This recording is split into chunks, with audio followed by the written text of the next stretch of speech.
Have you ever wanted to make tiramisu because you love it in restaurants so much, but you don't know where to start? Then this is the recipe and video for you. I'm going to show you how to make pistachio tiramisu, an absolute beauty of a tiramisu. And we're even going to make our own pistachio butter. It is not as hard as you think.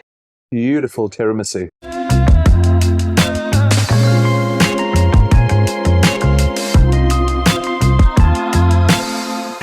So you're going to need a dish that's 11 by 8 to make this tiramisu. That works perfectly. Then get yourself about 1.25 cups of espresso, or you can use strong brewed coffee, good splash of amaretto, put in a bit of vanilla essence, just a little splash, and add about 1 tablespoon of sugar. Stir that to dissolve, and we're going to soak our fingers in this later. Not our actual fingers, but our sponge fingers. Okay, now set that aside. Now we're going to make some pistachio butter, like a paste. You can buy this, but it's pretty easy to make. You need roasted, unsalted pistachios. Now you can buy these pretty much from anywhere. I got these from Costco. There are skins, some of them on there. What you can do is boil them and rub the skins off. But I don't like to do that because there's a lot of flavor in those skins. So blitz it up. If you're really that bothered about having a vivid green color, just put some green food coloring in there and hey presto. But I kind of like the natural color of these. So this is what you're going to need. Really nice. Get that blitzing up. So this will take a couple of minutes until it gets to a paste. Got about 43 grams powdered sugar here.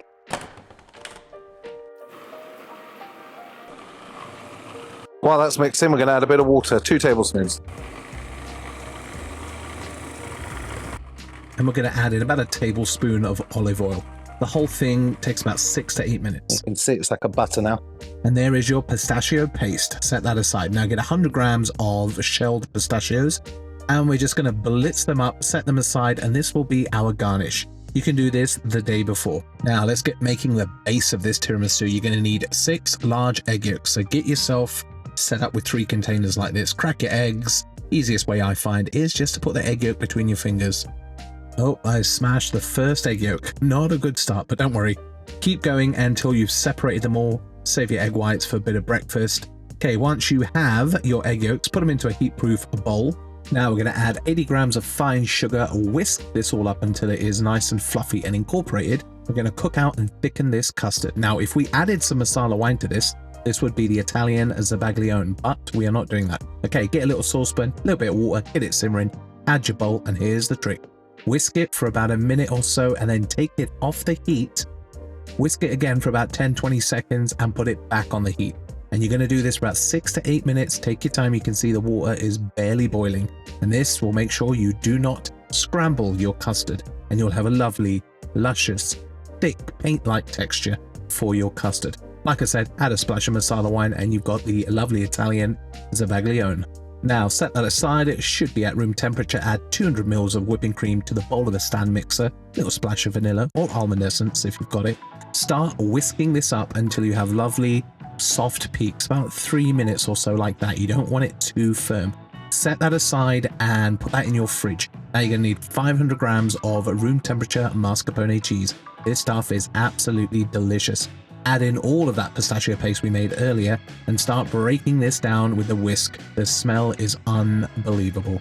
Once that's incorporated and smooth, we're going to add in the custard that we just cooked out earlier. Give that a good mix. About 2 minutes should do it until it's nice and smooth. Scrape the bowl down from time to time. Maybe 3 minutes actually. Okay, once we've got it to this stage, my God, I just want to stick my face in this. Make sure you lick the whisk because it's one of the joys of making this beautiful, beautiful dish. Then we're going to fold in that softly whipped cream in half or thirds, whatever takes your fancy. Gently fold it in to keep it nice, light and fluffy like this. That's the technique you want. Start from the bottom, whip it until you get to the middle, until it's all incorporated and set that aside. Now to build the tiramisu, you need your coffee and your dish and Savoiardi biscuits. You can get these from any supermarket. Now what you're going to do is measure out how many you need first, and that gives you an idea. I think I'm going to need 10 in each row. Dip it in the coffee mixture for a couple of seconds, shake off the excess, and then just start stacking them in next to each other just like this. You can make little adjustments as well. Don't put too much coffee mixture in, it gets a bit soggy, which is not nice. Once that first layer is in, add half your tiramisu mixture. get it in there, and then just get a spatula and start smoothing it out. I find offset spatula really helps. If you don't have one of these little dinky ones, use what you have. Okay, once you've got that first layer in, repeat the process with a second layer of your Savoiardi biscuits. Make sure you go the same way as the bottom layer. Dip them in, shake off the excess, layer them up, make some little adjustments if you want to at this stage, and then what I like to do is spoon over a little bit more of that coffee mixture, not too much. I'm just trying to enhance that kind of coffee amaretto flavor. Once you're happy with the Savoiardi biscuit placement, add in the rest of your filling. Pack it in there, get it nice and smooth, and what I like to do is just smooth out the edges, like the rim all the way around. I just use my finger for this. It just gives you a nice little finish, kind of like how you're doing a souffle. Now get your cling film on nice and tight and get this bad boy in the top of the fridge. It's going to need about 1 to 2 days to chill out in there, and then we're going to dust it generously with some ground pistachio. Very nice indeed. Right, we've got that in the top of the fridge where nothing can fall on it. That's quite important. Don't just put it in the bottom, because you don't want to come back and find that someone has dropped a bunch of bananas all over your tiramisu. That's if you keep your bananas in the fridge. Right, let's come back to this in a day or two. I'll see you then. Now carefully take off your cling film. If a little bit catches in the middle there, don't worry, we're going to cover this with our beautiful pistachios. We're going to use an ungodly amount of pistachios. After all, this is a pistachio tiramisu. Make it rain. Oh yeah. Once you've got it generously covered, I mean, look at that. We're going to serve it up. Now, normally I just scoop this out with a big spoon. Let's see if I can cut out a bit of a square. I'll use a knife either side, get my spatula in, and see if I can wedge it out in one go. Nope, I'm going to need another spatula. Okay, let's see if I can get this on the plate in one go without dropping it. Mission impossible, tiramisu edition. Ooh, yep, there we go. Smooth out the edges and you have a beautiful tiramisu. Get in my belly with beauty.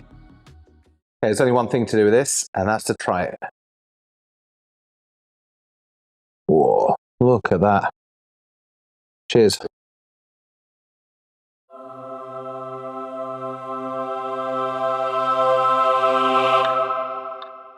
Oh my God. Woo. I think I just had an out-of-body experience. You got to try this recipe, guys. Creamy, nice. You get the pistachio flavor, nice bit of coffee, a little bit of the booze. Absolutely delicious. Wow. This might be my favorite dessert. Let me know in the comments below what your favorite dessert is. If you're new to the channel, please consider subscribing, and I will catch you all on the next one. Please make this. Trust me, you are gonna love it. Oof. Okay, everyone. Creamy, delicious pistachio. Bosh, sorted. See you on the next one. So good.